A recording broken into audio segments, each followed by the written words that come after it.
Shubham, can you give me an audio check?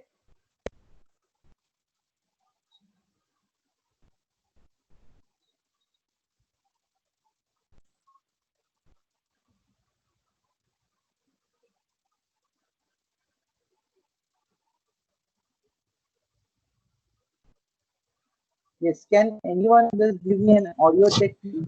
Yes, sir, you are visible. You're audible. Breaking, your voice is breaking, sir. My voice is breaking. Now perfect. Okay, so let me just come a bit clearer, nearer to the microphone. So I think now my voice must be very clear. Yes, sir. Okay, great. So with the course,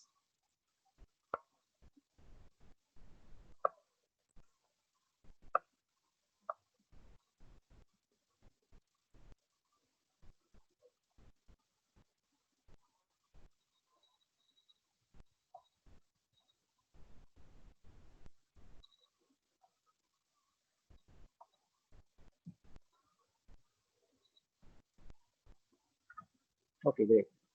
So this course is particularly associated with a concept called as remote sensing.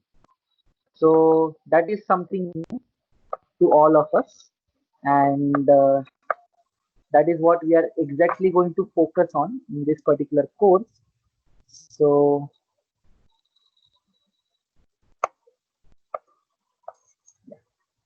so I can see many new students which I don't know in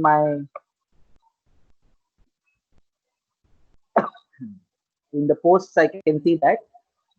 So, just a quick introduction about myself. So my name is Akhil Masurkar, and I am a professor of electronics engineering. And this is my email ID. So please note this down.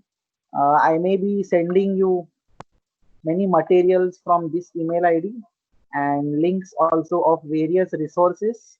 And you can also send your queries to me on this email ID because I am available on email ID all the time. And you can expect the fastest reply on my email ID. So let's go ahead with the course. That is the course on remote sensing. So, so the word is remote and sensing. So that is very important throughout the course. We are going to sense something remotely. We are not going to touch that particular target. So that is this course, and the course code is VAC 2006. I have just put it down for our own reference. So just a quick introduction about myself. I'm not going to spend any time on this particular side, and currently I am doing my research at VJTI, and that has motivated me to spread this particular knowledge of remote sensing, which is very rare, and you will not have any YouTube videos or direct course contents on any of the online platforms. So that is the reason behind floating this particular course, and you will also be glad working on this. At the end of the course, you will be working on data sets of Indian satellites, and you will feel very, very nice. It is a very nice feeling to work with the data sets which ISRO has launched, and I think you will enjoy this towards the end of the course. So this is something about myself. I'm just putting it down on record. So going to the course content. So just a brief introduction. I have already done this in my uh, orientation, but since I am formally introducing this course to you now, first is going to be introduction to satellite image processing. So in your courses in the whichever branch you belong to, you may do in some or the other way some kind of image processing, but you will never be doing satellite image processing. So this is something that is not a part of your courses. So that is why I thought we should go something beyond the syllabus and do what is actually done in the industries. So that is satellite image processing is going to be our focus, and we are going to see images which are captured by the satellites. Now there are many satellites which are revolving around the earth in different orbits, but we are going to look at a few satellites, and our focus will be mainly on processing. Now, in satellite technology also, there are many different types. So we have something called as optical. Optical means simply your RGB, something that our eyes can see. If you simply put a person on a satellite, so what he will see from the top, the same thing this kind of satellite sees. Then we have something called as hyperspectral. That's a very new technology, and currently a lot of research is going on that. So we are not going to do even hyperspectral. And the third broadly classified one is SAR, that is synthetic aperture radar. So I'll just give you a brief introduction of what this is, but the theory will not be much relevant when we are actually going to work with the data sets. But it is good to know certain terms before we start processing the image. So today I'm not going to bug you too much, and I'm only going to do certain few concepts which are required in satellite image processing, and how to install Pulsar Pro, and how to download the satellite data sets. So I have floated one form in Microsoft Team just to understand what are the systems that you are using, whether most of you are having 8 GB RAM or most of you are having 4 GB RAM. I just want that particular information so that we can use a data set accordingly, which does not take much time to process. Because if we use a big data set, and if somebody is having just 4 GB of RAM, then probably it might take more time for him or her to process the data. So that is why I have floated that particular form, just to understand what is the system specifications that you are all sitting on, and accordingly I will suggest a certain data set or a technique to make the data set small. So please fill that form, whichever, after the course is over or probably by next week, so that we can just take cognizance of the system requirements.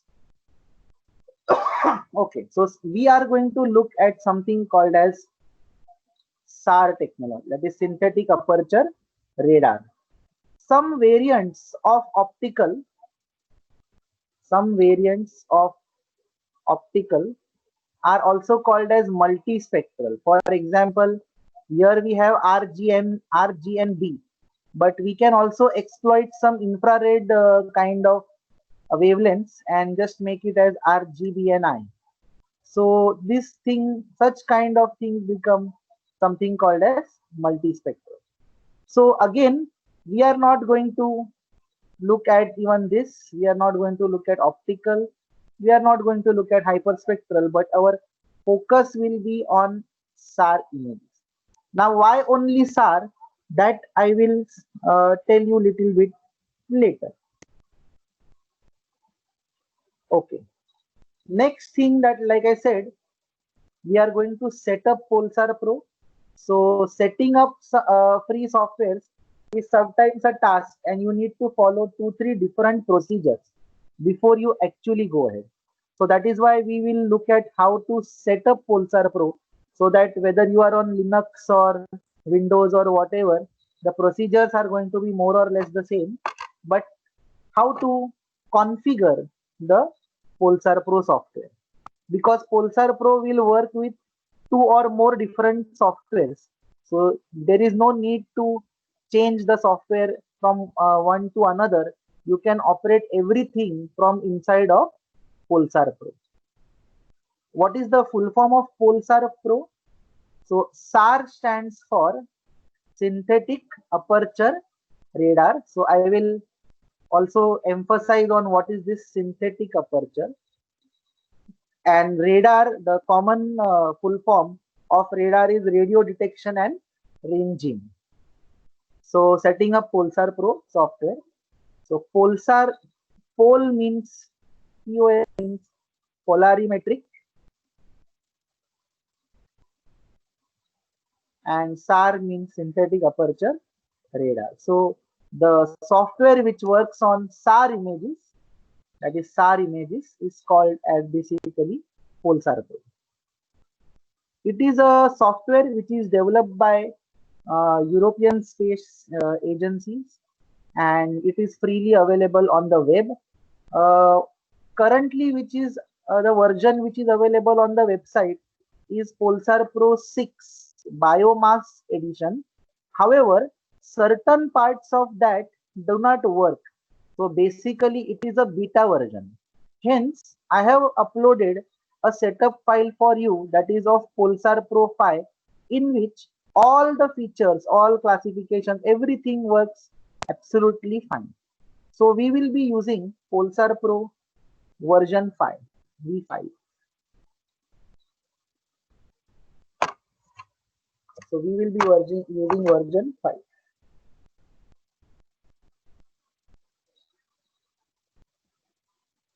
So that's what is the next point.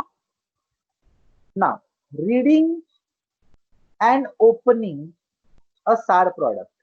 So please understand, when you download a data from the SAR website, it is not in, so the common file formats that you must have heard is very commonly you must have heard about JPG format or JPEG format, or maybe you must have heard about TIFF, or you must have heard about BMP and so on. There are many, or raw format. So, but here the SAR data products are not available directly in these kind of files. These kind of files are basically storing compressed version of the image. They are storing compressed version of the image. But we are going to work on the images which are directly retrieved by the satellite. So don't be surprised if the image file size is 5 GBs. Don't be surprised if the image file size is 5 GBs. So big file sizes are very normal in satellite image processing. So you must have been working with 5 MB, 10 MB, 100 MB at the most, but your minimum can be something like 5 GBs. So that is why there is a special way of reading and opening SAR products. Generally, we will be working with files called as .bin files, which are called as binary files. They are called as binary files. So they do not store integer values, they store floating point values. We will see that in due course. Another thing is, once we are able to open the file, we should be able to do some kind of processing on it. And processing can be done using Polsar Pro itself. You can use Polsar Pro itself, or you can slightly go to MATLAB and again come back to Polsar Pro. So it is up to us how we can make use of those particular files. Why you should be doing this course is because this will open very new avenues in research for your MTech or MS studies. So that is why you should look at this thing. This particular course will also talk about advanced processing techniques like artificial intelligence and machine learning. So even these things are used in this particular course. So I will not be making you write any code or anything. but I will be giving you a full hands-on on this Pulsar Pro software. So for example, if I tell you apply an SVM support vector machine on a certain image, so the first thing or the first worry that comes to your mind is, oh God, I have to code. Okay, at some point of time you will have to code also, but if I want to make this part very fast, I can directly use Pulsar Pro and start processing the image. So many people, they use this software and do consultancy for different companies. So if you are also exposed to this thing, I think even you can start downloading data sets and start working on them. I am going to give you links of huge number of data sets. So sky only will be the limit in this. So let us go to the fourth point. Whenever a satellite captures an image, there is going to be something called as noise in the image. So that is why we have to go for different filtering techniques. So you have to filter out the noise. You may or you may not be able to remove the noise completely. So sometimes you may be able to remove noise to a great extent, and sometimes you may not be able to remove the noise completely. The most prevalent noise in satellite image processing is called as the speckle. It is called as the speckle. So all our effort will be to remove the speckle noise. Speckle noise will look like basically some white and dark spots on the image, and we have to smooth it out to remove that particular speckle. Now, fifth one is, after your image becomes noise free or very less noise is there in the image, now you can think about actually interpreting some data from the image. For example, you can decompose the image. I'm purposely using the word decompose. Image may have land covers, image may have fields, image may have buildings, image may have water bodies, image may have snow covers, image may have some mountains, image may have some forestry area. So if I want to separate out different parts of the image, I can go for different decomposition techniques. Decomposition techniques are not classification techniques. So sometimes they are something similar to classification, but they cannot be completely called as classified results. Sixth is geocoding and viewing the SAR product. So geocoding is essential because you should know what is the latitude and longitude of the image.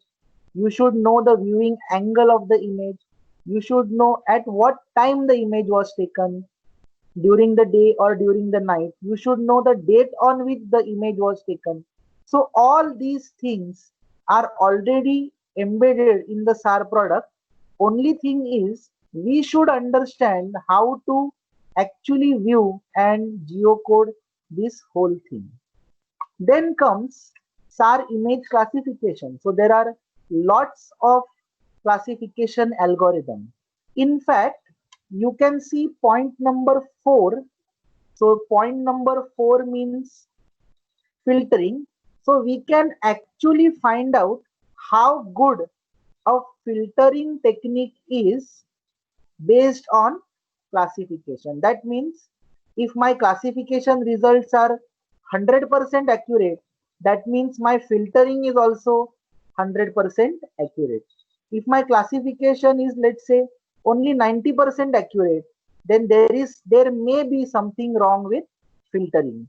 So between these two, there is lot of research which goes on.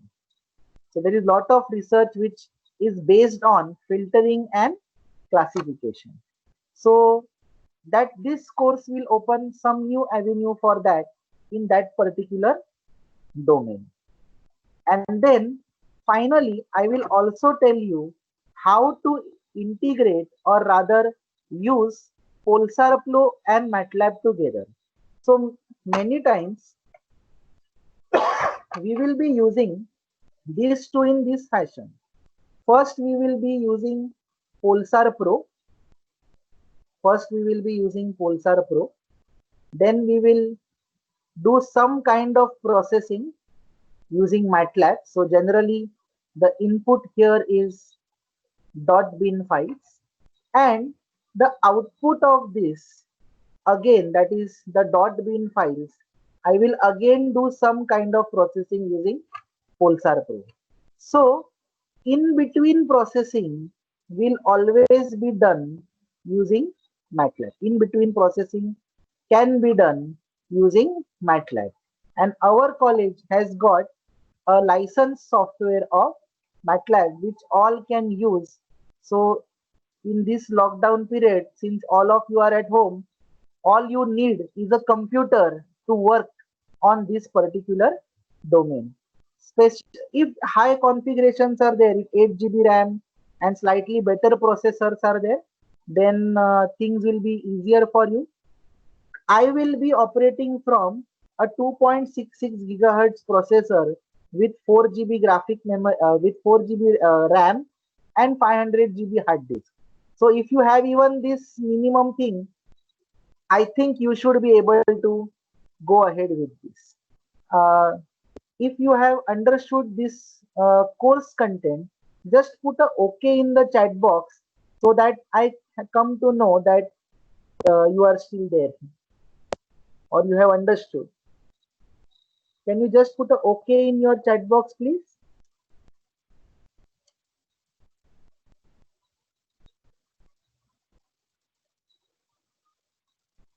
Okay, I just want to do an in-between audio check whether my slides and my voice are properly visible and you can audible to you.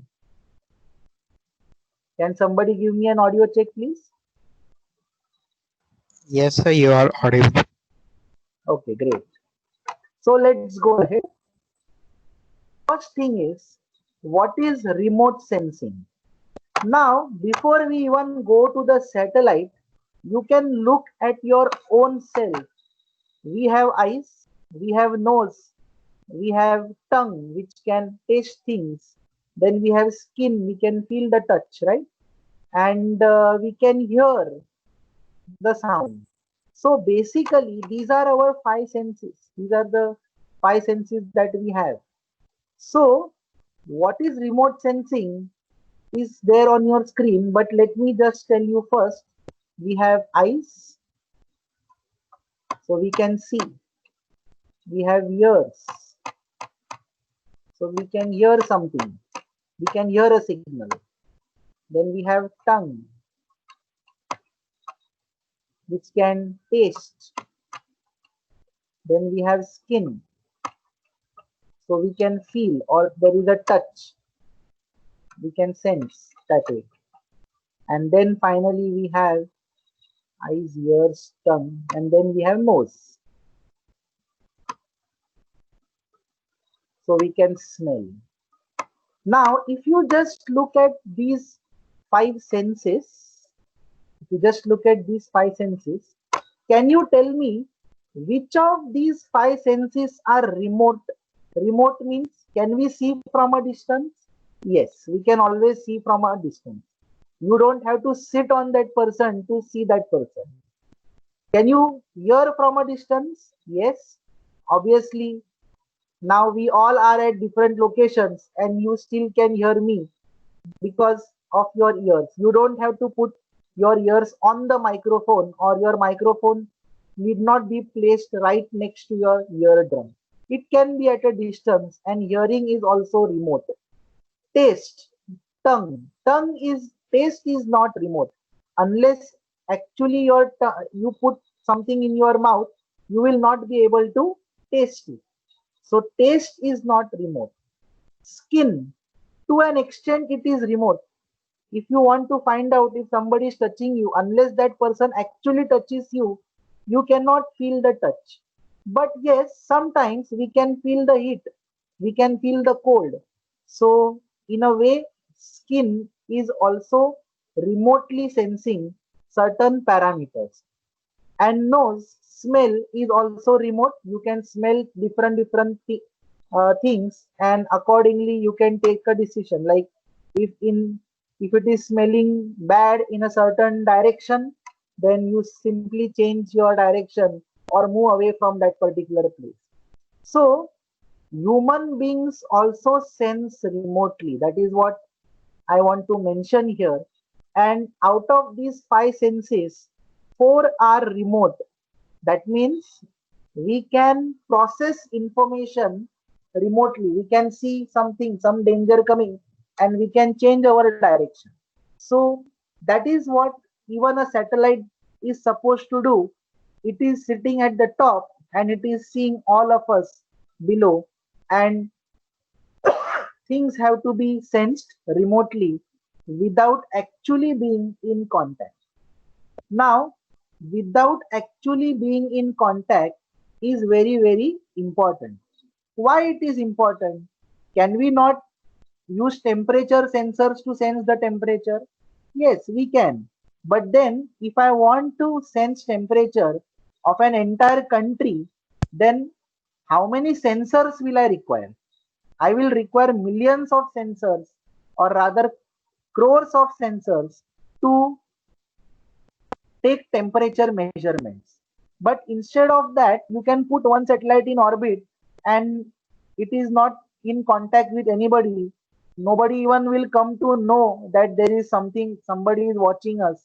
And absolutely without any interference, all the sensing can be done. So the same data can be sensed remotely. That is possible. This is done by sensing and recording reflected or emitted energy. That means this is the basic diagram of the remote sensing. And after recording, you need to process, you need to analyze. Process means you may have to remove some noise or something, and then analyze. Analyze means say that okay, there is a ship in the water, there are two ships in the water, one of them is a military ship, other one is a commercial ship. So something like that you should be able to say. So what is remote sensing? So let us start with A.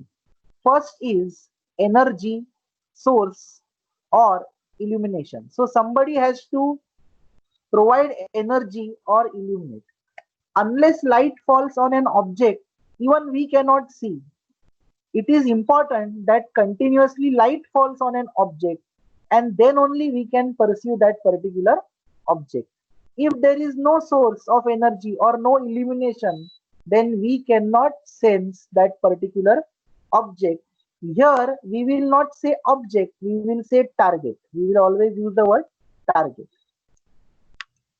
The first requirement for remote sensing is to have an energy source which illuminates or provides electromagnetic energy to the target of interest. So this is very important, target of interest. Then second is radiation and the atmosphere. So sun is thousands of kilometers away from the earth. So by the time light reaches the earth's surface, there are so many atmospheric distortions that take place in between. So we have to account for that. The energy travels from its source to the target. It will come in contact with and interact with the atmosphere. Now you can see here the B is written two times. The B is written two times. That means either you can rely on energy from a third person, that is the sun, in normal cases, or you can provide, the satellite itself will provide the energy to the target or illuminate the target, and it only will again reflect, measure the reflected energy. So there are two ways of doing this. When the energy is coming when the energy for illumination is coming from a third person, that is called as passive remote sensing.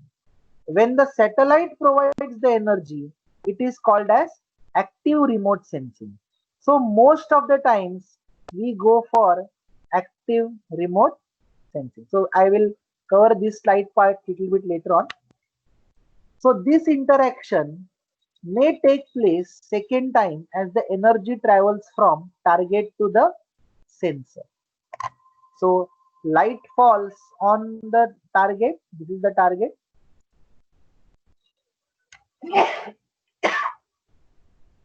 And again it will interact with the target and something will come back. So based on what comes back, we try to interpret what this target is.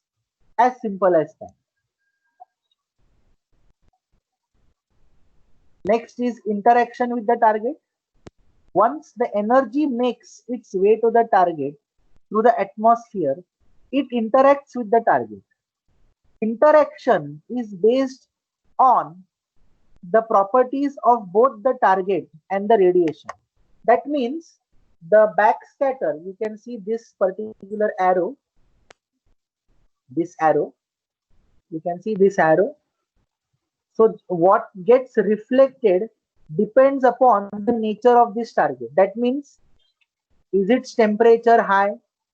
If the temperature is high, then it will reflect different energy. If it is humid, it will reflect different energy. If it is wet, wet actually comes under humid, but there are levels of wetness. So if it is wet, again it will reflect different energy. If its electrical properties are different, that means if it is a wooden target, it will reflect something different. If it is a metallic target, it will reflect something different. So based on these parameters, my reflection is going to change, or what that reflection is often called as backscatter. So that backscatter will depend on the physical parameters. So depending upon the value of the backscatter, we can interpret it is humid, hot, wet, and what are the electrical properties. And it will also depend on shape. So I forgot to write that shape. So I can find out the shape also. So this backtracking of information is called as actually in toto remote sensing. So recording of energy by the sensor after the energy has been scattered or rather backscattered by or emitted from the target, we require a sensor that is remote, not in contact with the target, to collect and record the electromagnetic radiation. Then this data which the satellite has received, it is relayed to a ground station. So transmission, reception, and processing, that is the process E.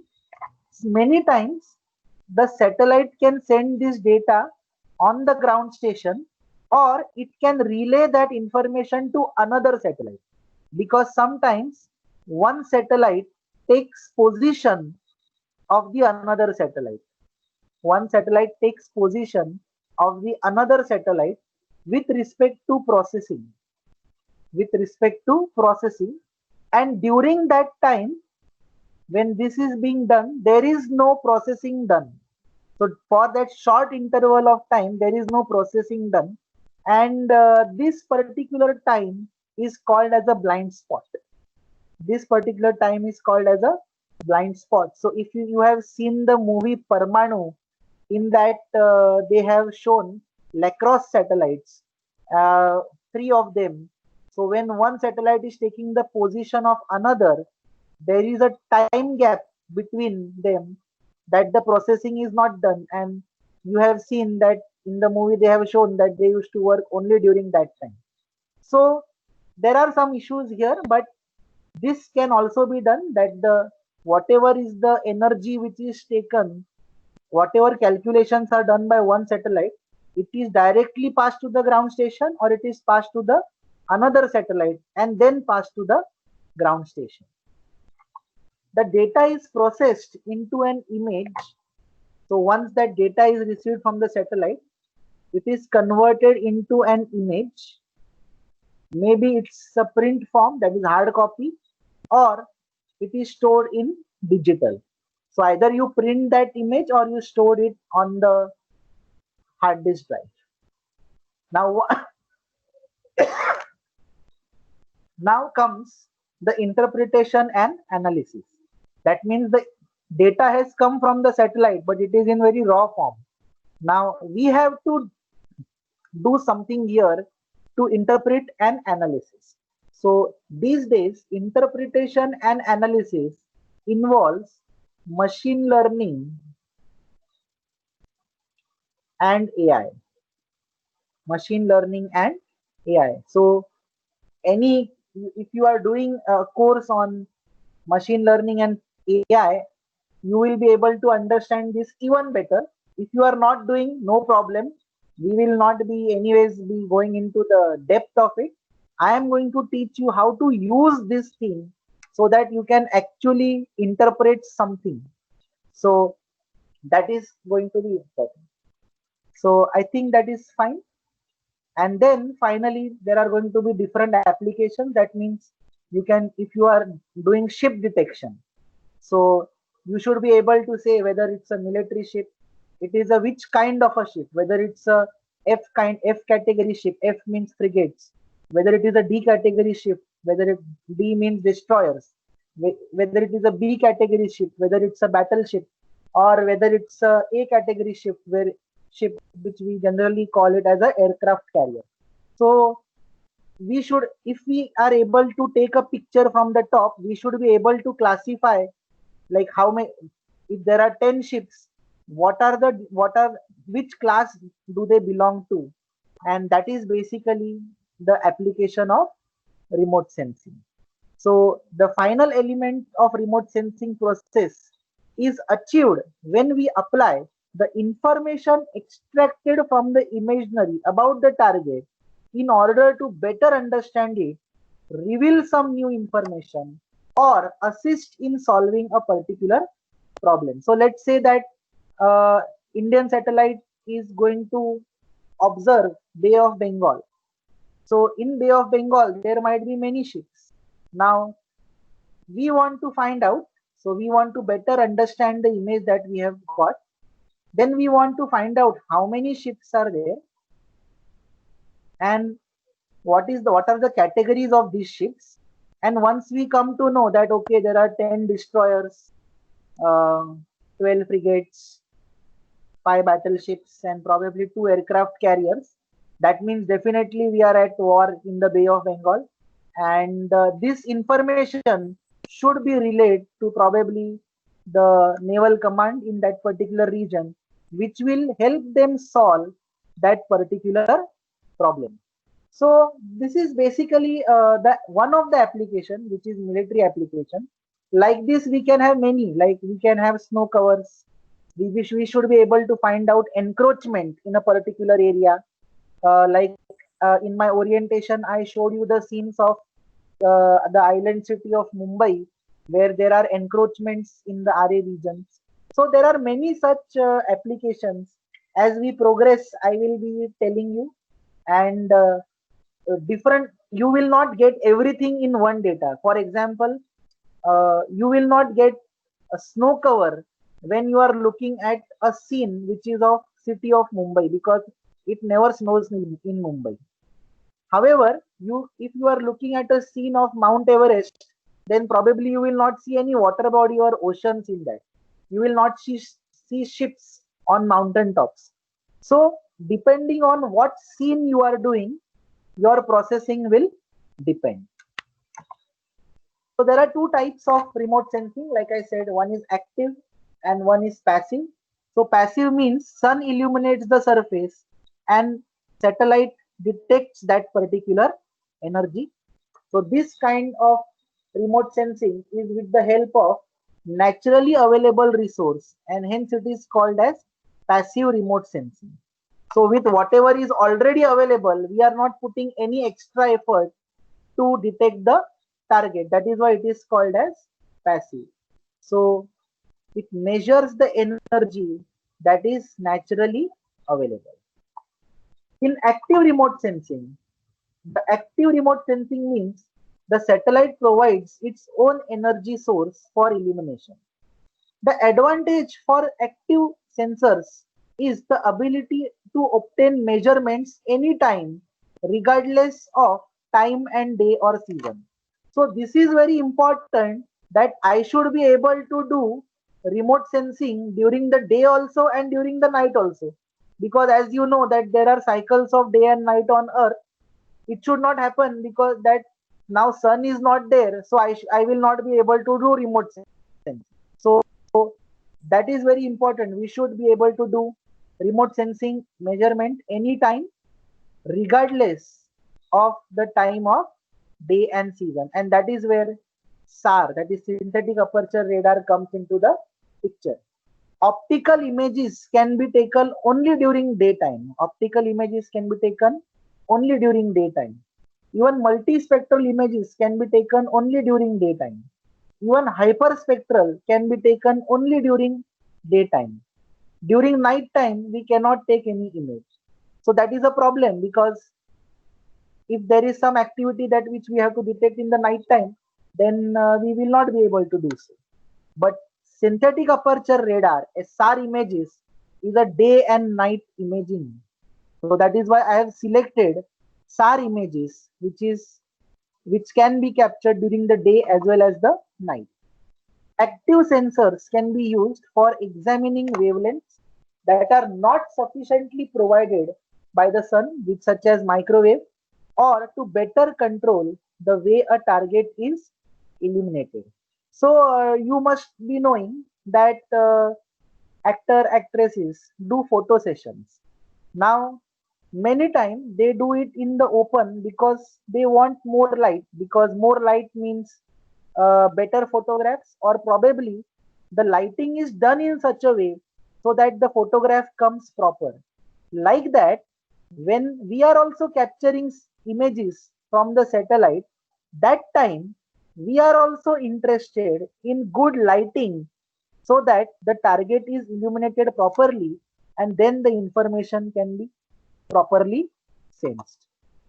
However, active systems require the generation of fairly large amount of energy. That means if satellite is expected to generate the energy, then there is a problem, because we have to generate fairly large amount of energy. Now the problem on the satellite is, to generate energy on the satellite is a problem, because the satellite is working only with solar panels. So the only source of energy there is solar energy. There is no other, there is no wire from the ground station to the satellite. So that is where this is going to be like a technology constraint, that there might not be enough power to illuminate the targets. So that is all. So satellite design is all about this. So they look into such problems and they try to solve this. So we are going to look at active remote sensing. The data sets that we are going to use are actively sensed. We are not going to use any data set which is passively sensed. So this is only for information. Just keep this in mind. And I will say in between that the data set that we are going to use is this one. So just note it down. So now coming to microwave remote sensing. This is a all weather and day night imaging. That means now if you want to find out what are the resources in the area of Chirapunji where there is heavy rainfall throughout the year. So basically there is cloud cover, there is no sunlight, and most of the times it is dark, and it is on top of it is raining. So under such situation, it is very difficult to take simple photograph or optical image from the top. If you take an optical image from the top in places where it is continuously raining, you will only see clouds. You will never be able to see the land cover. So we want something to penetrate through the cloud cover, and that is where microwaves come into the picture, because microwaves have got a penetrating power and that is why microwave images, that is SAR images, so radar can generate these microwaves, and that is why we can use them in all weather and day or night imaging. Examples of active sensors are, so just for your information, you can search these keywords: laser fluorosensor and synthetic aperture radar. So we are going to look at images coming from synthetic aperture radar and not from laser fluorosensors. So just what is this? It uses both active and passive forms of remote sensing. The next point is, the microwave portion of the spectrum covers the range from approximately 1 centimeter to 1 mm in wavelength. That means you can vary the penetrating power.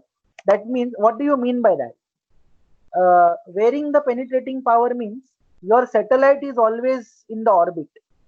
Now, whether you want to penetrate only the clouds, or you want to penetrate the forest cover below it, or you want to penetrate even the soil. So what is the penetration power that you want? All three have got different applications. For example, penetrating the cloud cover means if you want to find out whether any ship is stuck in a storm, then you need to penetrate the clouds. If you want to find out what is there below the forest canopy, whether there is a house, whether there is a settlement below the trees, then you need to have slightly more penetrating power. And if you want to find out what is there beneath the surface of the earth, whether there are gold deposits, or whether there are copper deposits, or whether there are coal deposits, then you need to penetrate even more. So you can penetrate, you can change this penetrating power by changing the wavelength of the microwave that are being used. So they have longer wavelengths compared to the visible and infrared, and longer wavelengths means the penetrating power is going to be also more. So longer wavelength microwave radiation can penetrate through cloud cover, haze, dust. So in cities like Dubai or Doha or Qatar, there are many times dust storms. So you need to again penetrate through the dust cover and find out what is there, what is going on the Earth's surface. There are heavy rainfall regions on the Earth's surface. There are, in some places it is always cloudy. Like for example, in London, there is always a cloud cover. So that is why in such areas you require this. So I hope you are understanding the different applications where these things are used. So microwaves are not susceptible to atmospheric scattering, okay, which affects shorter optical wavelength. So optical will get affected by atmosphere, but microwaves do not get affected by any kind of atmospheric effects. This property allows detection of microwave energy under almost all weather and any environmental condition. So that data can be collected anytime. So why we should always go for this kind of remote sensing? We can collect the data anytime we want, and that is why this is the most famous kind of remote sensing. Disadvantage, but that doesn't mean that SAR is the ultimate one. These are the advantages and disadvantages. I'm just listing it down in front of you. You can see advantages: nearly all weather, day, night, penetration capabilities are more, penetration through soil is also possible, minimal atmospheric effects, sensitivity to dielectric properties, sensitivity to structures. These are the advantages. So if it is sensitive to so many things, the detection becomes simple. But the disadvantages are that information content is different than optical and sometimes difficult to interpret correctly. That means the information is not stored in JPEG or TIFF or any other kind of file format. We have to deal with speckle. Then we have got so this is actually, this satellite is a side looking radar. That means if this is a satellite,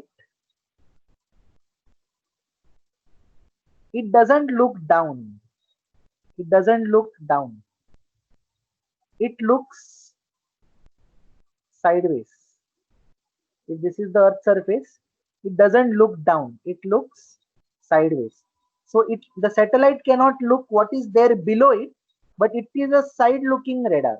So when you look at things from the side, let us say that a person which is 6 feet tall may appear to be just 5 feet. So that is the problem, and you need to do something called as geometrical corrections when you are viewing this part. So there are issues in that, but the most important advantage is all weather, and that is why we look at this thing.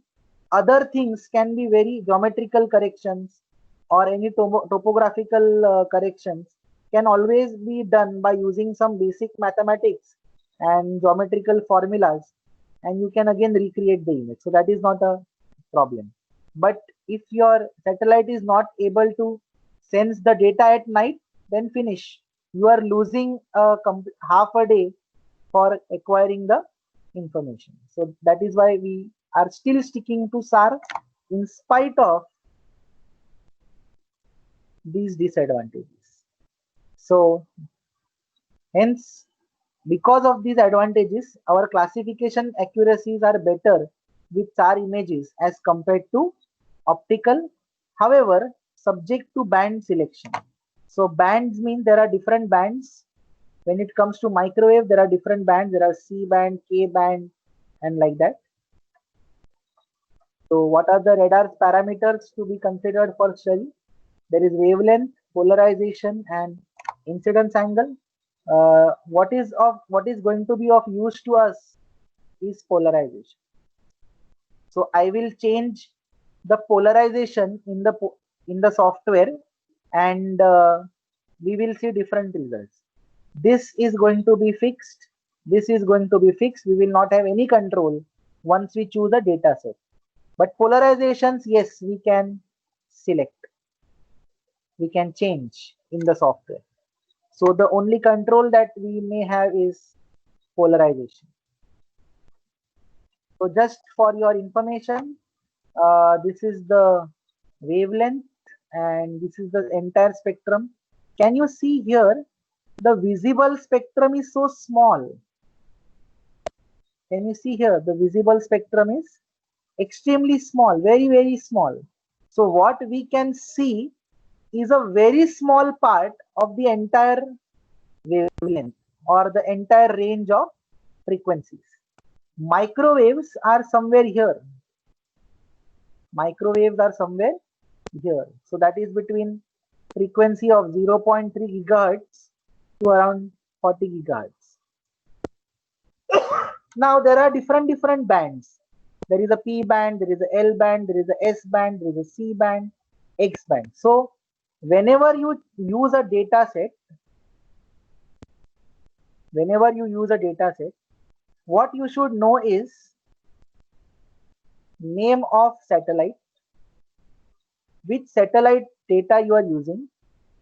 Then each satellite is dedicated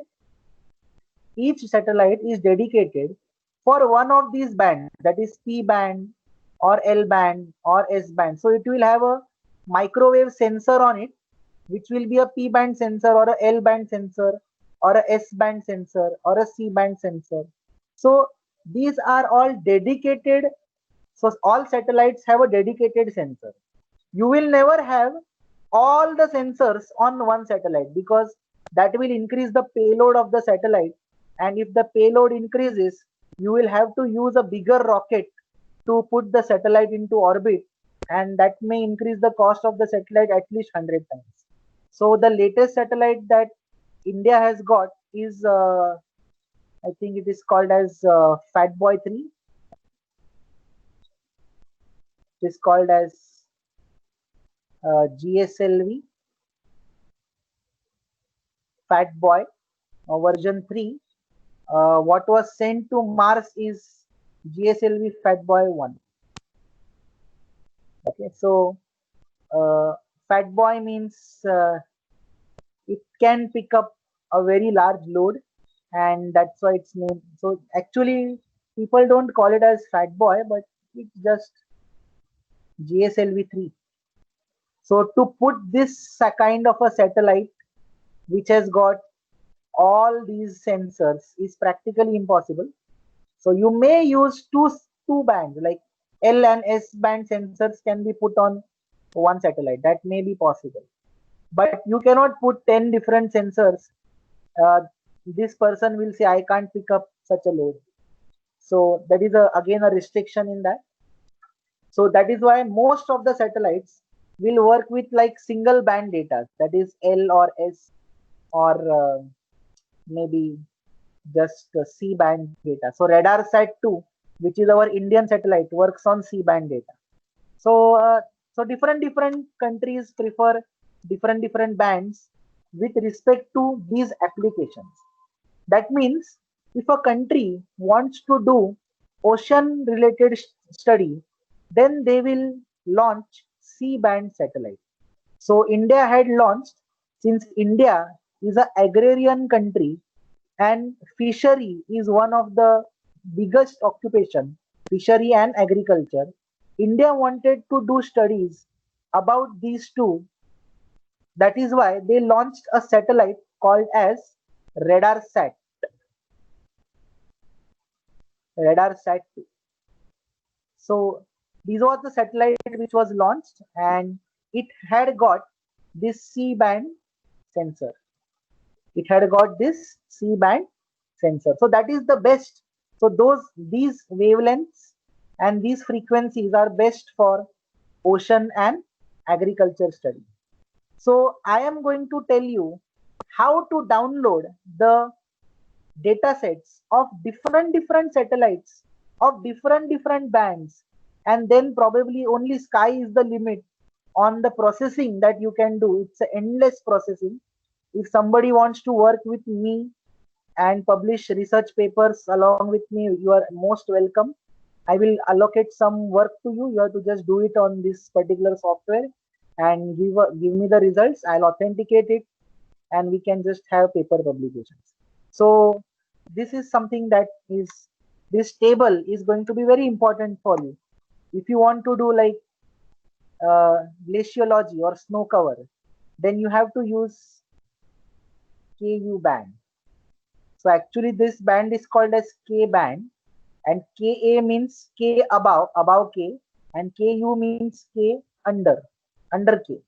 So these two bands were introduced during World War I and II for defense applications, but then uh, they were not used much later on. And now India and USA, that is ISRO and NASA, are working on this particular satellite, that is S and L band satellites. So I think it is called as Polinsar, and the mission date of launch is 2022. So currently I am doing my research on these S and L band datas with, in collaboration with ISRO scientists. So that is basically how you have to look at it. So I have highlighted the two bands. So X and C band are the most common bands. That means you will find free data sets which are in these band, X and C band. But if you want L band data or if you want S band data, then you have to pay for the scenes. And one scene might be as high as 5,000 rupees or 6,000 rupees. But if you are in part of an academic organization, then you can get it for cheap, or sometimes you can get it for free also. Let me make it clear here only that it is very difficult to get data of Indian satellites. It is very difficult to get data of Indian satellites. But at the same time, it is extremely simple to get data of foreign satellites. So that is why I don't know why this is there, but that's why most of the time we have to work with like data sets from of satellites which are launched by other countries, because somehow India government is not releasing the data because of the reasons known only to them. So coming back to this, that is polarizations. So what I mean to say here is that there are two kinds of microwaves. So it has got vertical polarization and horizontal polarization. So if we transmit horizontal and receive also horizontal, and if we transmit vertical and receive vertical, that is called as like polarized. Otherwise, if you transmit horizontal and receive vertical, that is called as cross polarization.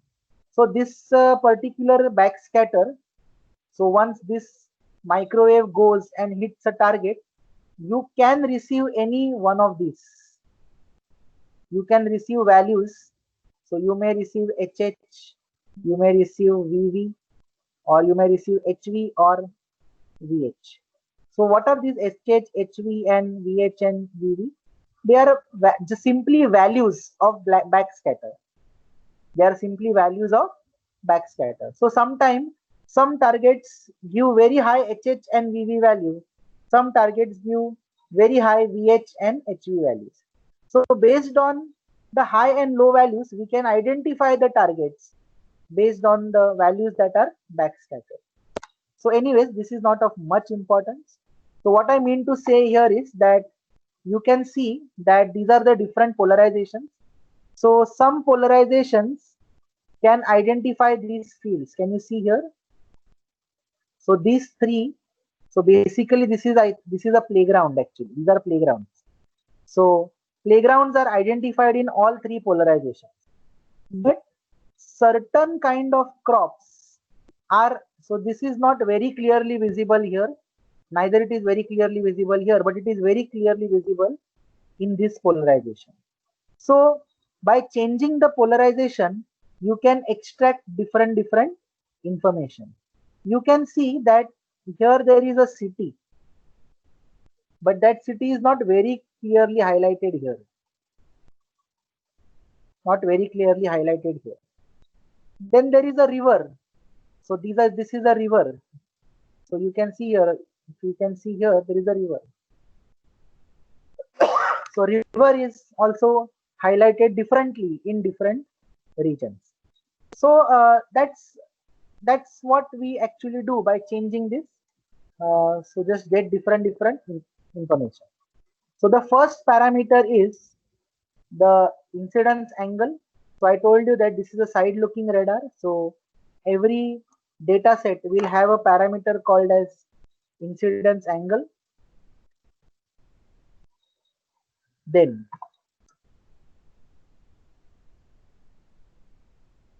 we have something called as geometry and spatial resolutions.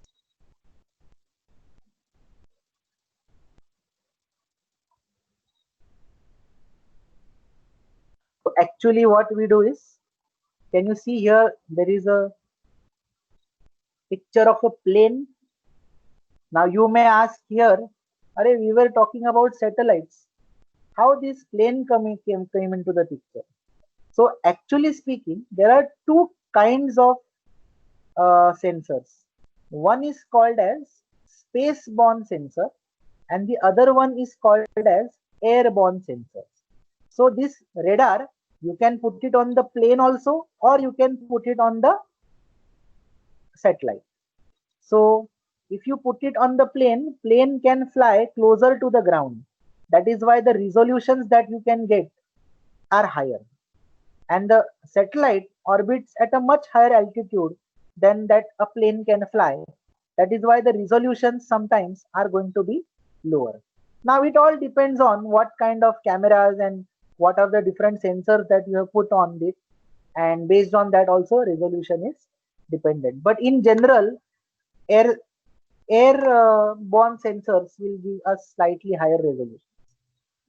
So you can see the platform travels forward in the flight direction. That means the aeroplane is moving in this direction A, with the nadir B directly beneath the platform. That means if you draw a dotted line directly perpendicular to the earth's surface, this is called as nadir, and A is actually the direction of flight.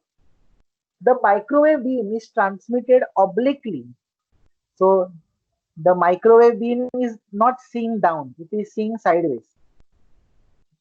It's transmitted obliquely at right angles to the direction of flight, illuminating a swath C. That means it highlights a certain area on the ground. The range D refers to the cross track dimension. That means this point is called as near range and this point is called as far range, because this point is much closer to the aircraft than this point.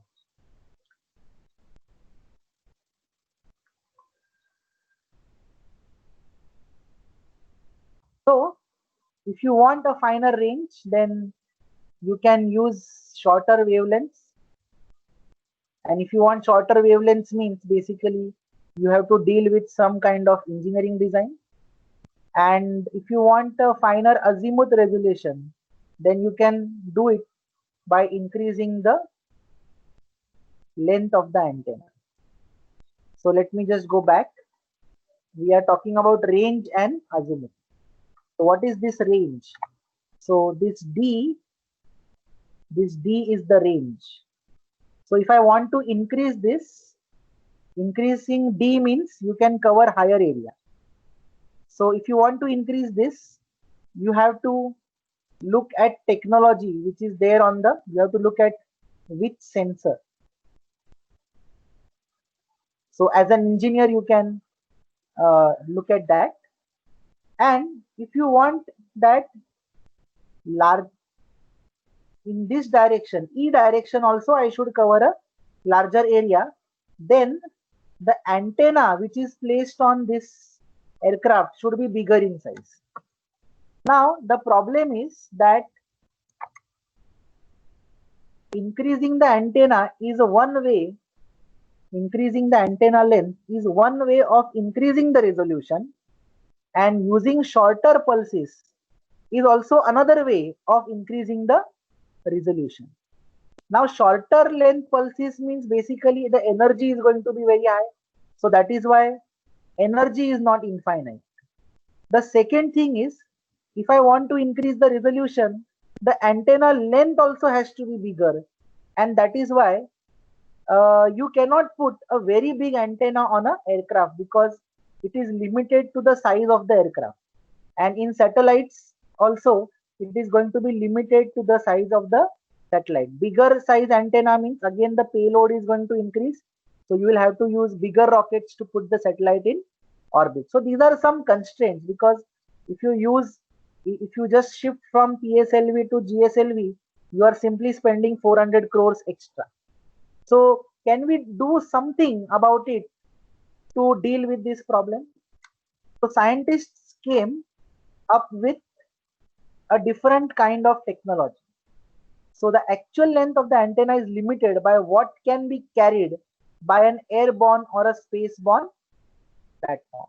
So airborne radars antennas are usually limited to 1 or 2 meters. So generally, if the antennas are going on aeroplane, it is just going to be 1 or 2 meters.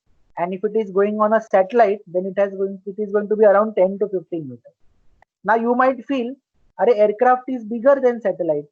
So why smaller antenna on aircraft and bigger antenna on satellite? The reason is because the aircraft flies very low, and that is why the air resistance is very high. So if you put bigger antennas, it might bring the aircraft only down. So aircraft might become unstable if you try to build bigger antennas.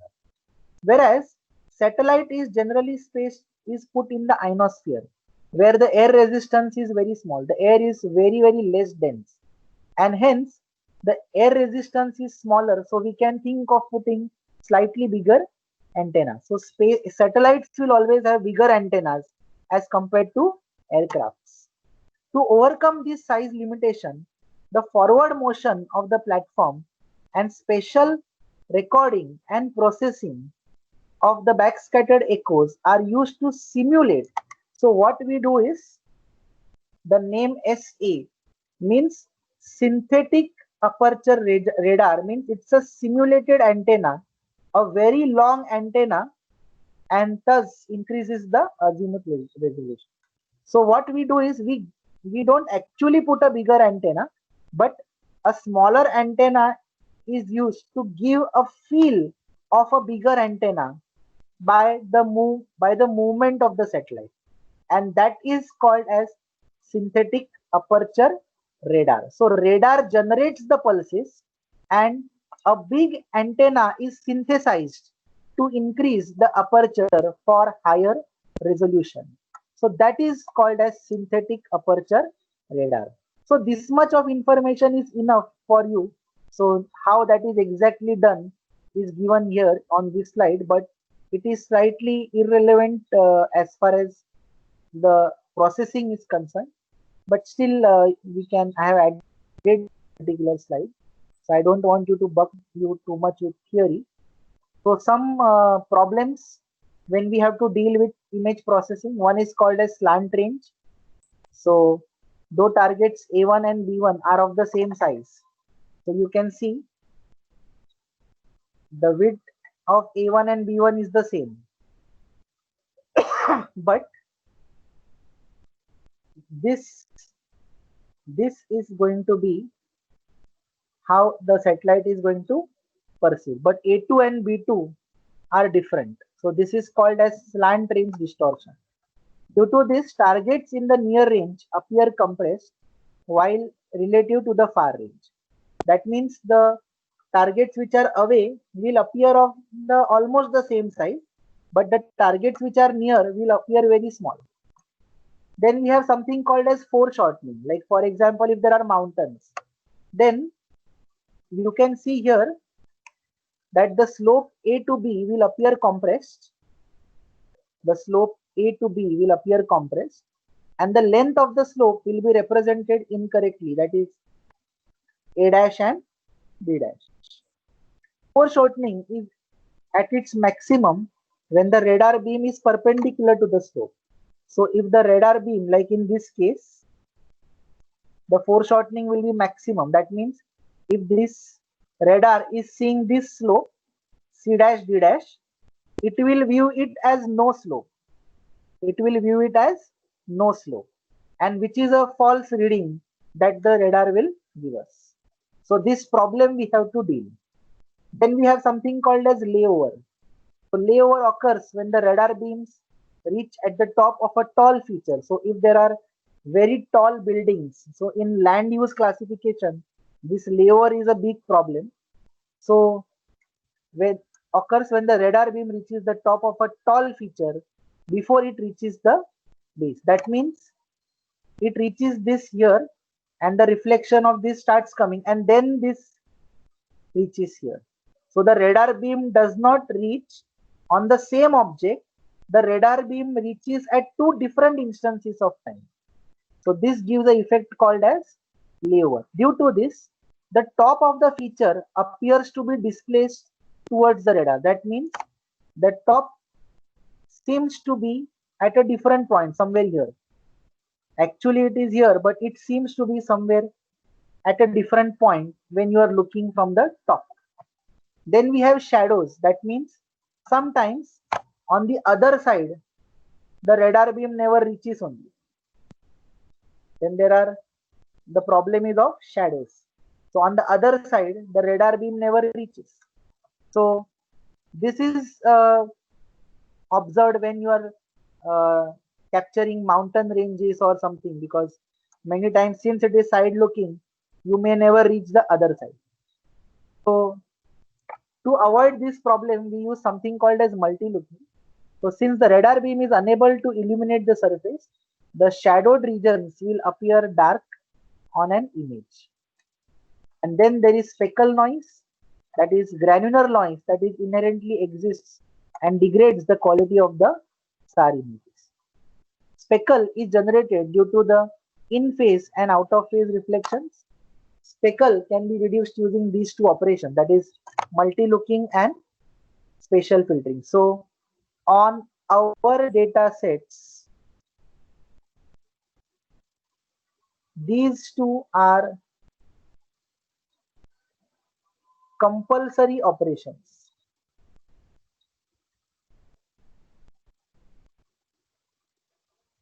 These two are compulsory operations. So applications, like I said, many: agriculture, forestry, geology, hydrology, sea ice, land covers, land use, mapping, ocean and coastal, and of course, defense applications. So I will not talk much on it. So now, this was like the theory part, which was sufficient to deal with SAR images.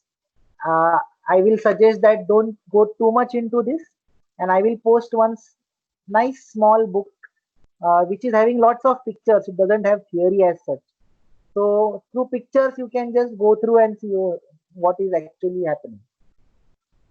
It is not much relevant to what we are going to do, but we are going to mostly work only on Polestar Pro throughout our course. So what I will suggest is that now all of you can open your browser in another window and open this link www.ietr.fr/polestarpro/bio. If you have opened this link, just press, just type OK, opened in the chat box. Sir, can you share this thing in chat box? Yes, I can. So just give me a couple of minutes. I'll have to stop the presentation for that.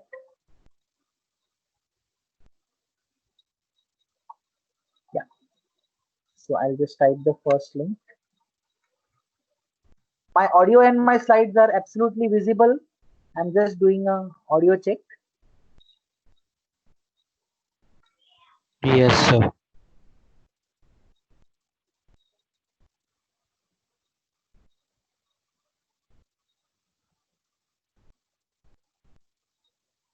Yeah, so I'm just putting this in the chat box.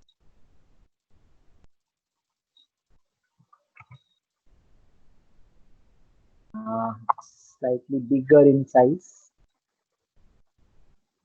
Have you got it? Have you got the link? Oh, it's huge, but I think you can click on it, right? Yes.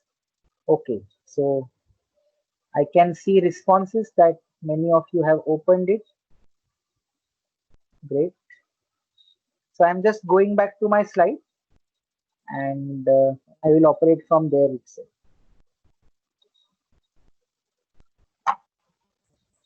Okay. Somebody asked me, is this something like a Hubble telescope? Uh, yes, it might be, because the Hubble telescope has got many different sensors. So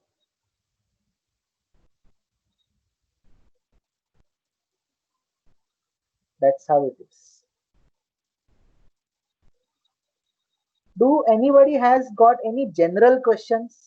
I would like to answer them, because when I was studying this course for the first time, I was totally helpless, and there were a few colleagues of mine who were helping me, but then we really faced a lot of problem, and then finally I decided to record this entire course. So I hope you must have opened this. Okay, now you can see uh, two versions there. You can see there written ESA Polestar Pro version 6.0 biomass edition. Now, like I told you, this biomass edition is still in the beta version. It is still in the beta version. Beta version means it is not fully developed. So that is why the classification part of it doesn't work well. The classification part of it doesn't work well. And that is the reason why we will be using not version 6.0, we will be using version 5.0, just one version before it, which is the latest version, which is fully working, which is the latest version which is fully working. So we will use this. Now you can download, means certain parts of this version are also working, so there is absolutely no harm in downloading version 6, but I will suggest you should download version number 5. Now from where will you download this version? You again go back to our teams, and there in the files I have already uploaded this particular version for you. I have already uploaded this particular version for you. So all of you will put that on download first today. So all of you will just put that on download first today. I will suggest don't download now, because since you are viewing this particular presentation, it might affect the speed. So I will suggest, if your internet speed is very high, then you start the download, or else you can download it later on. Anyways, I have recorded this session, so the entire thing gets recorded. So after looking at this, you can see two versions here.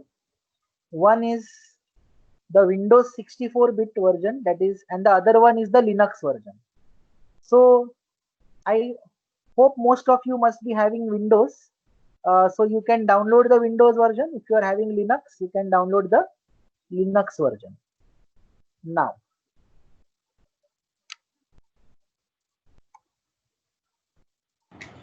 So what about Mac? what about Mac? So you can download there is no Mac version for this, unfortunately, in the beta version. But the version that I have uploaded, on our website, that will work on any 64-bit machine. So your Mac should also be 64-bit, right? Okay, sir. Thank you. So you can straight away download that version 5. It works on any machine. Absolutely no problem. Okay. So if you have understood this, just write OK in the chat box, so I can just move ahead. Now everything this point onwards will be absolutely practical, and we will be working only with the data sets and things like that. Okay, great. I can see lots of OKs. I could also see one OKAI. Okay, okay, great. So now let's go to the next part. Okay, so once you download Pulsar Pro, okay, software is fine, but you also need to have a data set, right? So the data set is available here. This is the data set. There are two data sets. Here. And these data sets are purposely given also in this particular way. I will tell you why. Here, this data set is of San Francisco. This data set is of San Francisco. Now, here,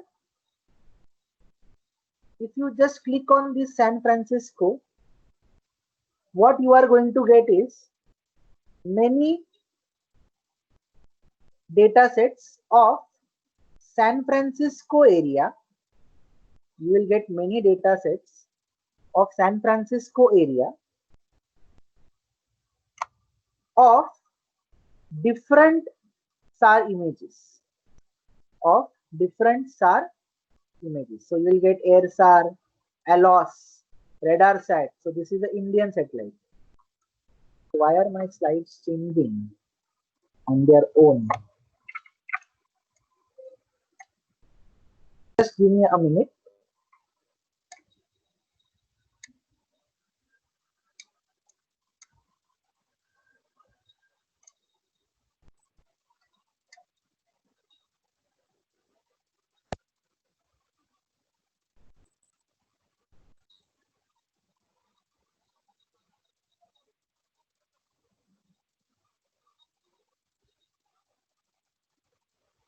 Okay, great. I'm back.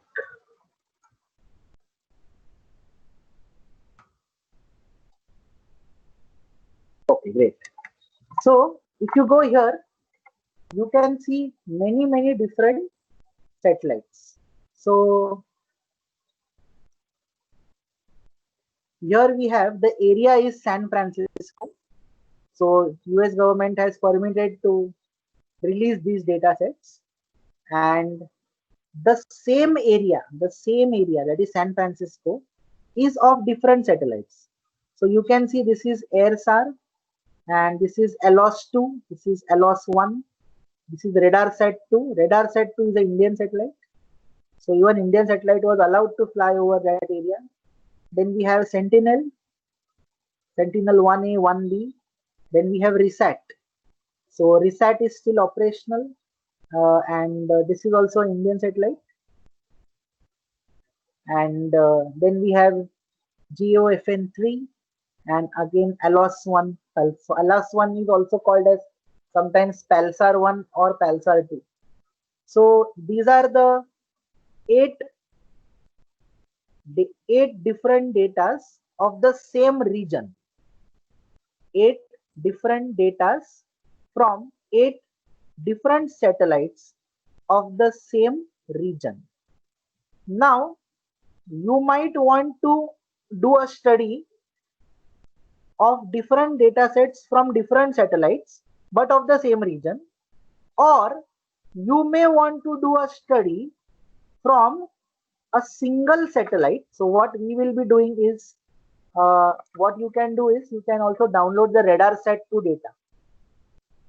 You can download this RadarSat-2 data. It will be something like around 400 MBs.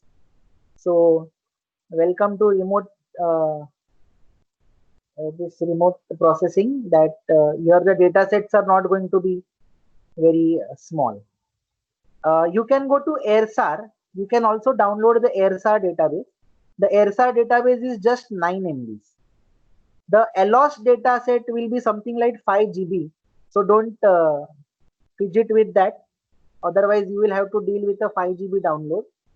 So I think we will work with only AirSAR or at the most RadarSat-2 data. Now, you might want single satellite but different regions. What previously we have seen here in San Francisco, for San Francisco we saw region is fixed, single region, but many satellites. Here we have single satellite,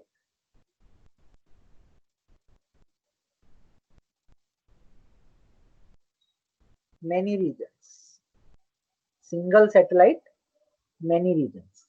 So that means what is there inside it? Click on GOFN3 data web pages. So once you click on this, this thing will open. Once you click on this thing will open. So now you can see this is satellite is a single satellite.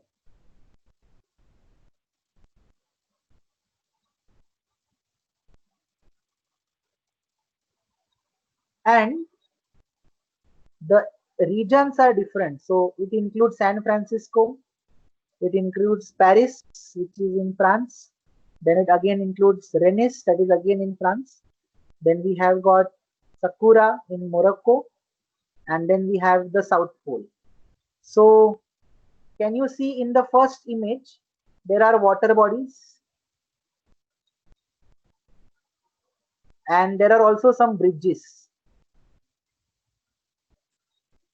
Here this is a township basically, so it's a urban. So if you want to do an urban study, you can do this. If you want to see this Rennes, France, it is having lot of forest cover. So if you want to do a forest study, you have to pick up this database. You can see here there are lots of mountains. So if you want to do a land cover study or terrain study, terrain mapping, you should pick up this database. If you want to see this South Pole, so it will have lot of ice. So if you want to do some ice or glacier study, you can pick up this database. So it depends what study you want to do, and accordingly you can pick up a database. So you are free to download the previous 8 and these 5. So in all, in 1 week's time, you can download all the 8 plus 5, that is 13 different data sets.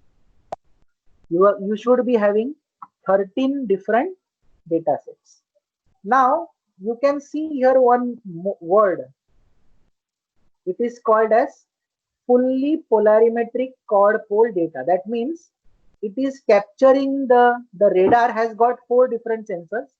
It is capturing HH, HV, VH as well as VV polarization. So when it captures all the polarizations, we call it as fully polarimetric kind of a data. And fully polarimetric data is very useful in many studies.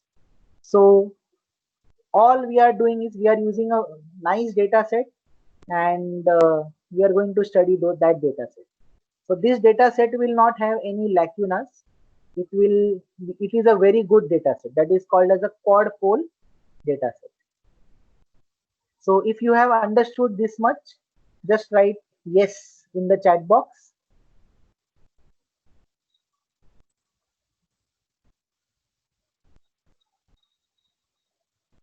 Great. Aman, Rucha, Vaibhav, Vaishnavi, Chirag, Ritik. Okay, great. Atharva, Harsh, Shruti, Vedant, Komal, Haritosh. Great, great. So, yes. So, Ashish has asked a question. Sir, do we need to download all the data sets?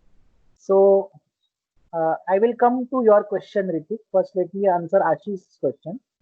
No, you don't have to download all the data sets. You will download RadarSat 2 data. You will download this data, that is RadarSat 2, and you can download this AirSAR data. So you download only 2 data sets for now for our study, that is RadarSat 2 and AirSAR. Now I will go to question by Ritik. But doesn't the satellite face microwave distortion from the space?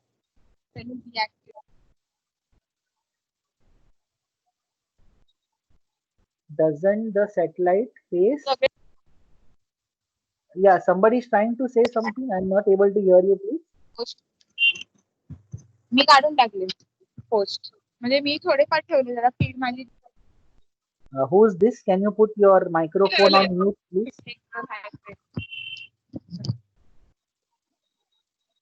Yeah.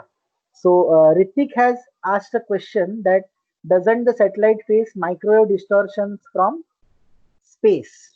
Okay. So what happens is, to understand this, I will have to go slightly into electronics. Okay. So there is something called as radiation hardening technology, which is put on the satellite. Radiation hardening technology which is put on the satellite. These circuits are called as rad-hard circuits. Rad-hard, RADHARD.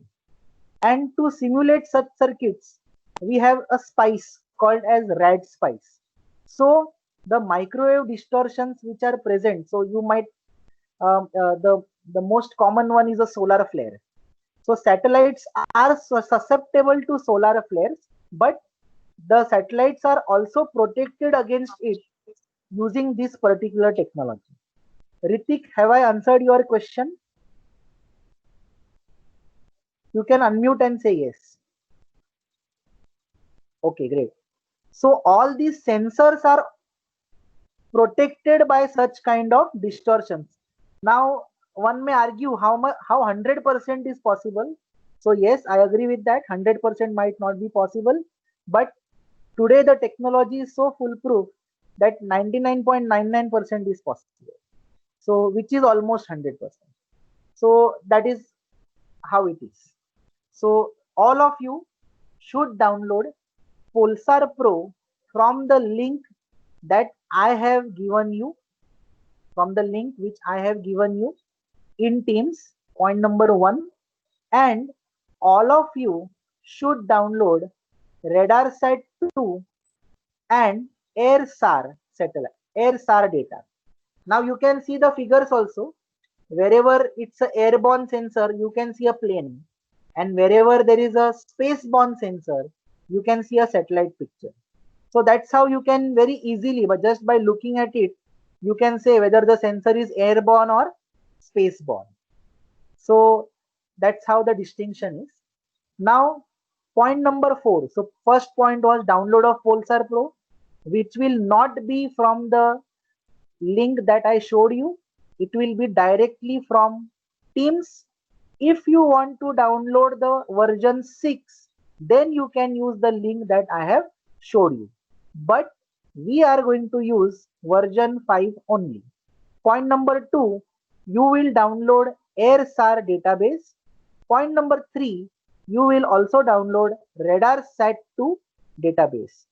And AirSAR and RadarSat 2 databases will be of San Francisco area. Will be of San Francisco area.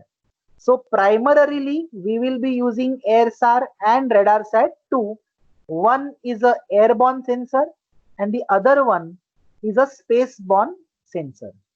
However, if you want, for your own sake, if you feel that I should have many data sets with me, you are free to download this 8 plus the other 5 that I showed you of France, Rennes, Morocco, and South Pole. So these also you can download. But with respect to our study, we will work with AirSAR and RadarSat 2 only. Now, point number 4. Before you install Pulsar Pro, you have to install, you have to do something called as a pre-installation. Before you install Pulsar Pro, you have to do a pre-installation. So what does this pre-installation have? Now, if I just click on this pre-installation PDF,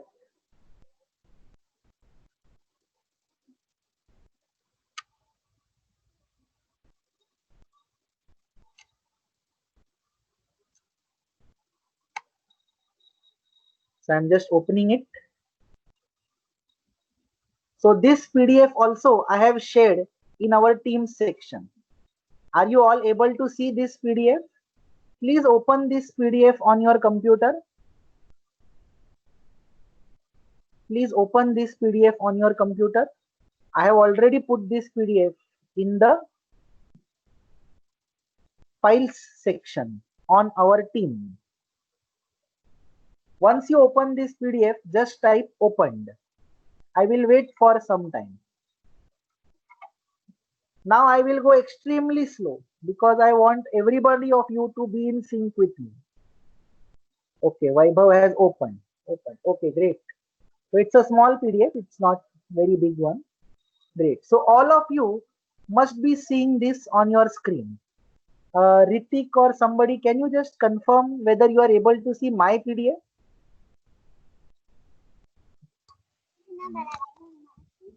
Yes, sir.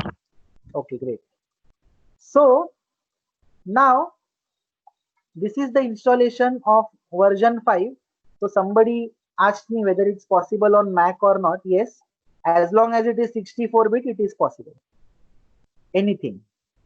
So now the first thing that we have to do is we have to click on this particular link, magicsplat.com TCL installer.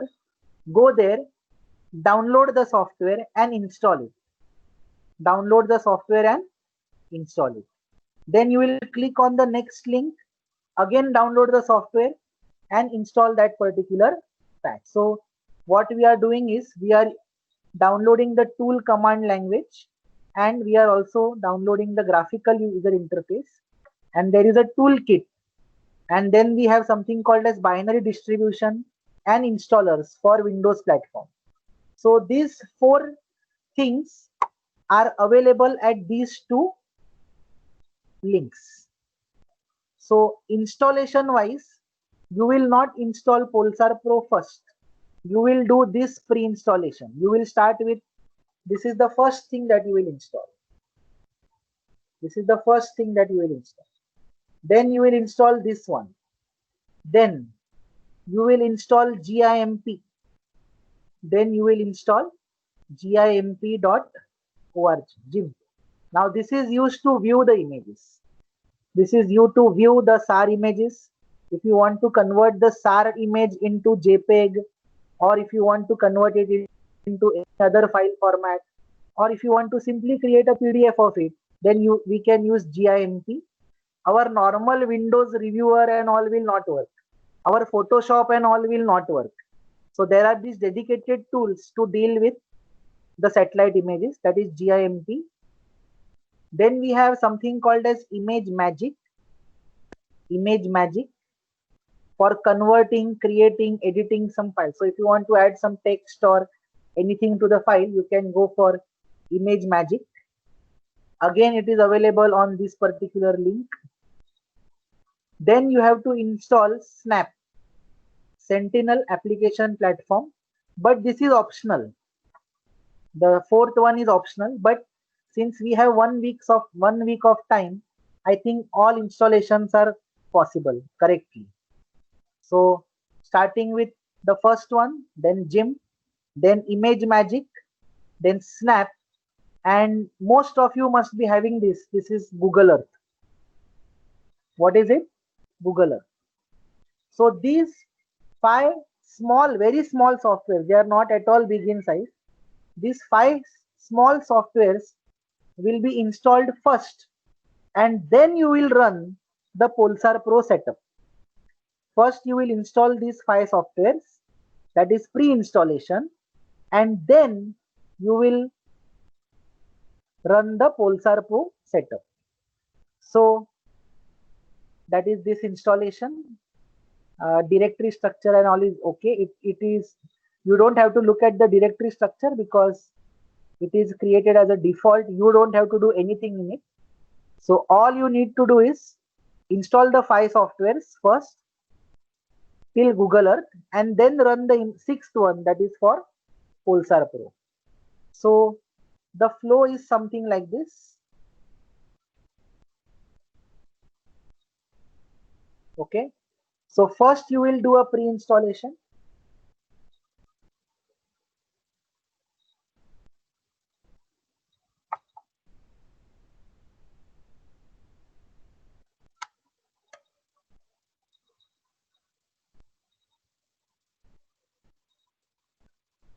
So first you will do a pre-installation.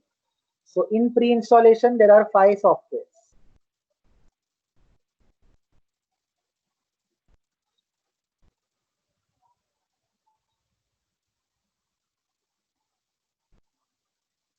So there are 5 softwares, and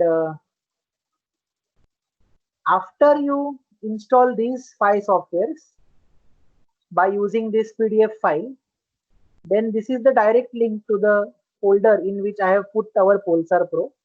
Then you will install this.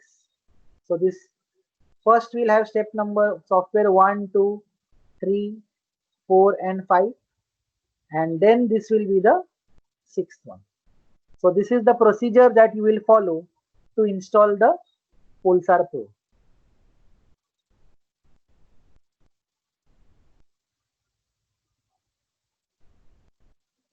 If you have got this, you just type here OK. If you have got this, just type here OK. And I am going to share this presentation with all of you, so you will get the links as a default. But still, I have just explained now how to install this. First, pre-installation using the README file in which all links are present, and then simply download Polesar Pro from our files section and then install the Polesar Pro. Okay, so all of you are saying okay. Okay.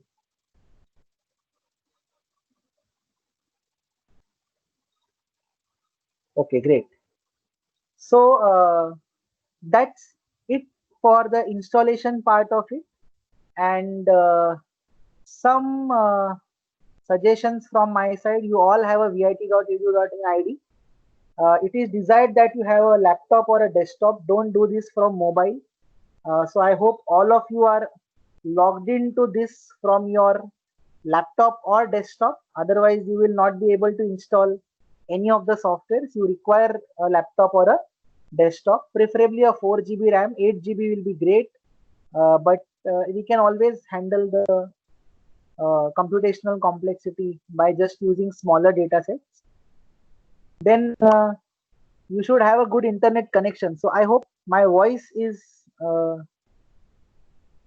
yeah. Ritik has asked a question. There are different versions of Snap. Which should we take, Sentinel or SMOS? Sentinel. You have to take Sentinel.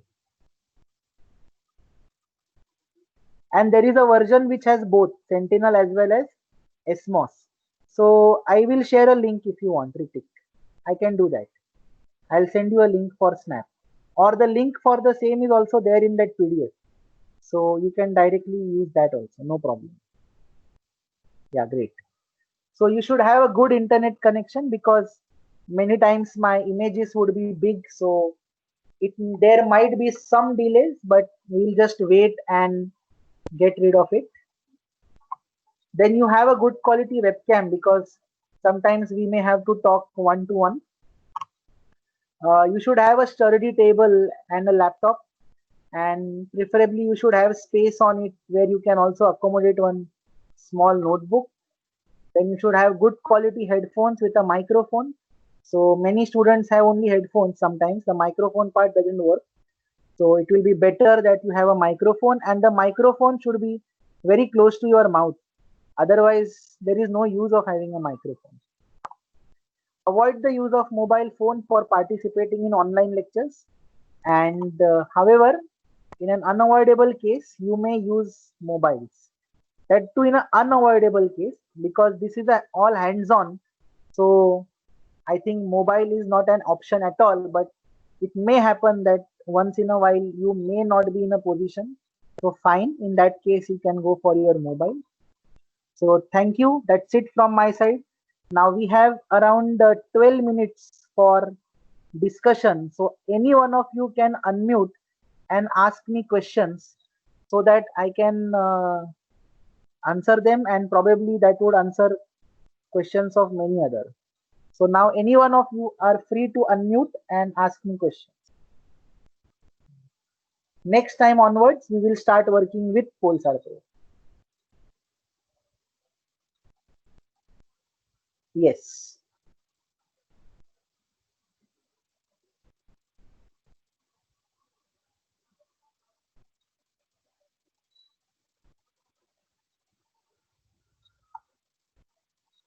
So just don't log out. I'm just taking your, just capturing who are attending this session.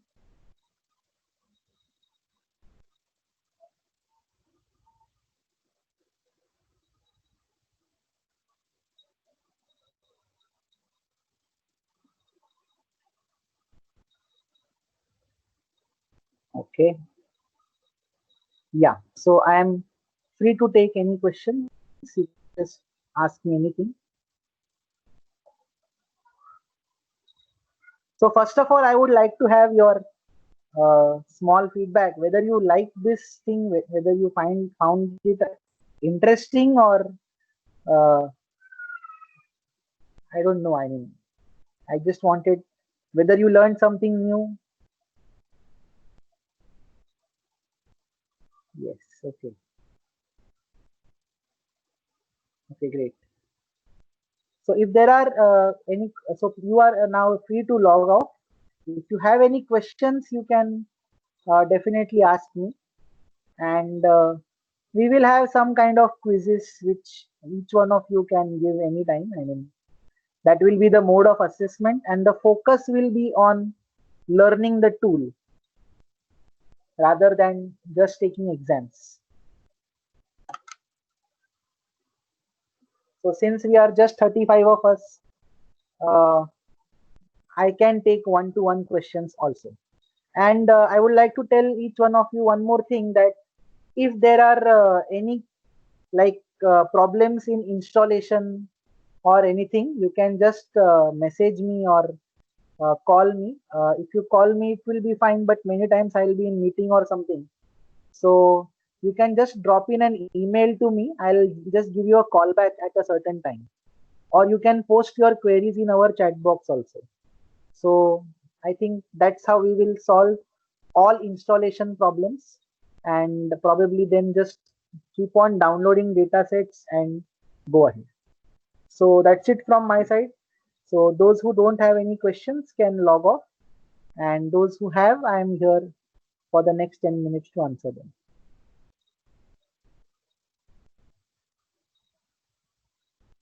Yeah, so Gaurav Gupta has a question. Sir, while setting up, it is asking, it is additional information files. So we have to select all additional or the one which is selected. You can tick all.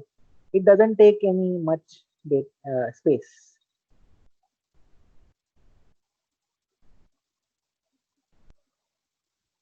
Strictly follow the steps in that PDF. And I'm sure people of your age can install this thing. It's not at all a big problem. It is straightforward installation, but only it requires some pre-installation. That's it.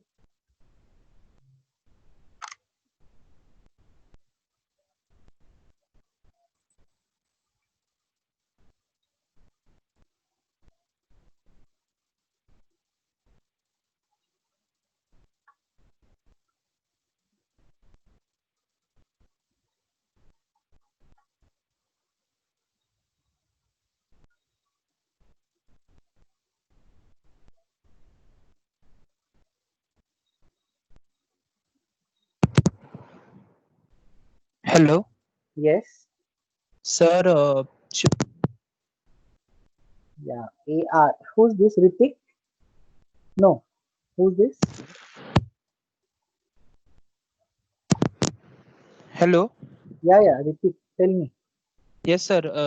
Only Sentinel will do, no? Yeah, yeah. Actually, if you don't download Snap also will do, but when every time we open Pulsar Pro, it asks you for something, and then you have to keep on pressing cancel, cancel, cancel. So sometimes Yes, it sir. becomes irritating. So that's the reason why we will just download it, give it the path, and just close it once and for all. Okay, sir. Yeah. Thank you.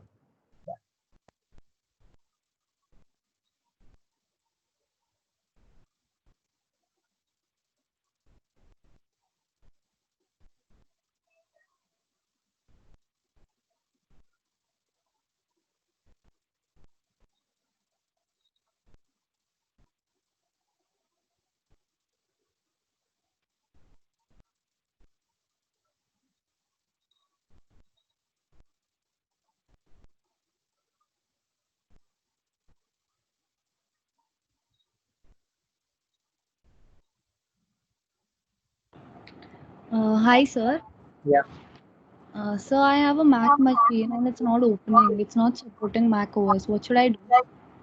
Oh, so I'll just navigate to another page. Just give me 1 minute.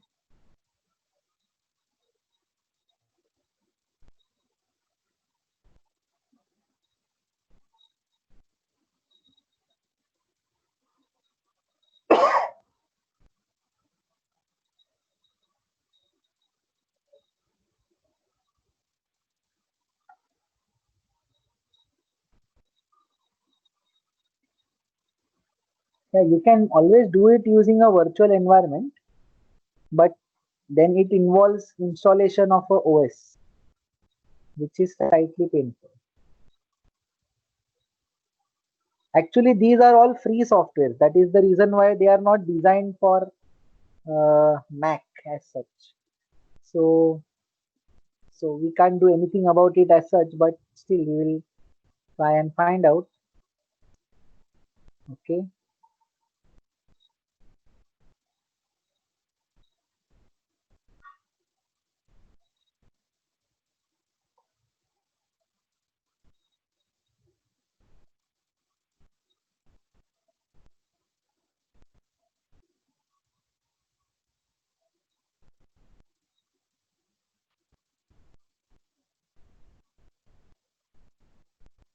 Yes, no, there is no support for Mac actually.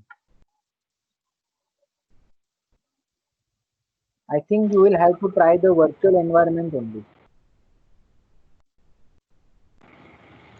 How do you do that? Mm, so there is something called as a virtual box. So in that you can install this particular software. So Okay, sir. once you install virtual box, it is like Windows on your computer. So Windows setup will run on Windows. So that the other part will not be a problem at all. But you have to install that virtual environment.